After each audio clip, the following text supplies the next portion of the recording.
Breaking news. The fallout in Russia from our stupidity. To Putin I remarked, we could waste, Prigozhin, without much trouble. If at first you don't succeed, try again. Alexander Lukashenko, the long-reigning dictator of Belarus, was clearly pleased with his victory over his haughty Russian counterpart. I told him, don't do this, he said. The tables had turned, and the Russian dictator was in need of assistance. It's been less than a week since Prigozhin's Wagner private army sent a column of several hundred military vehicles, many of them armored, rolling towards Moscow while various oligarchs flew out to safer places. Yevgeny Prigozhin, the alleged leader of the coup, has taken Lukashenko up on his offer of asylum and is currently living on a decommissioned military base in Belarus. If any of the displaced Wagner mercenaries are interested in following their leader into a not very distant exile, Lukashenko has instructed them to erect your tents, as there is a fence and all necessary supplies are nearby. For Russian President Vladimir Putin, that means business as usual, with one huge difference that can be summed up in two questions.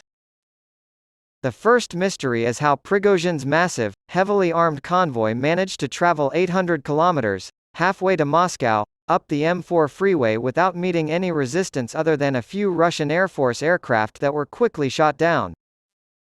Another mystery surrounds what happened to Prigozhin after he ordered his army to retreat upon realizing he did not have enough backing from the regular army and security forces to become the new kingmaker. Was he executed or at the very least thrown into Russia's deepest, darkest dungeon?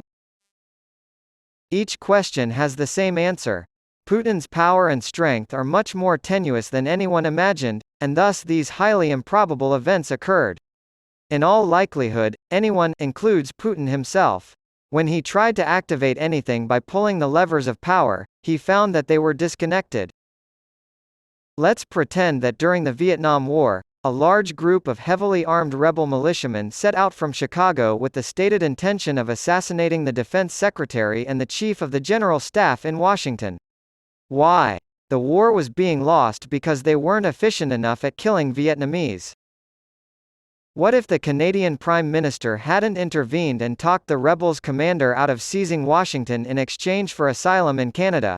Would that column have made it all the way to Maryland before being stopped? This analogy, like all others, has its flaws, but it will do for now. Compared to other modern superpowers like the United States or China, or even to previous Russian states like the Soviet Union or Imperial Russia between Peter the Great and Catherine the Great, the current Russian state appears to be a haphazard structure. There are no overarching loyalties in today's Russia. Instead, it is a collection of individual fiefdoms. Despite widespread corruption, the Russian military is the only major Russian institution that occasionally, but not always, serves the national interest. And the military made no apparent effort to shield Putin from Prigozhin's wrath. What ultimately saved Putin was Prigozhin's realization, as his armored column approached Moscow late last Saturday afternoon, that the army was not defending Putin but also not rallying to the Wagner leader. The need for secrecy in coup plans is a persistent issue because it prevents the plotters from gauging public support for their actions in advance. It's possible that Prigozhin's forces could have captured Moscow, but they certainly wouldn't have been able to maintain national stability across the country. Prigozhin is a criminal, but he also loves his country. He sought an exit strategy, jumping at Lukashenko's offer, because he didn't want to be remembered as the man who started a civil war. Does this sound like the synopsis for the 6th episode of a mediocre Netflix show to you? The answer is yes. So, what did you anticipate? Macbeth? Lady Macbeth of Mtsensk, perhaps? Check it out.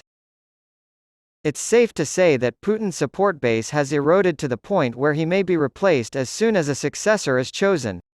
They should hold off, however, if the Ukrainians make significant gains, as a subsequent defeat in Ukraine could be used to justify further sanctions against Putin. Any successor will feel obliged to keep fighting in Ukraine. The tide of battle will still determine the winner. Yevgeny Prigozhin is not someone who should be allowed near nuclear weapons, and everyone knows it. Neither the Russian nor the American intelligence communities were involved in Prigozhin's actions. No matter how bad things get, Russia will not break up. Don't act so naive.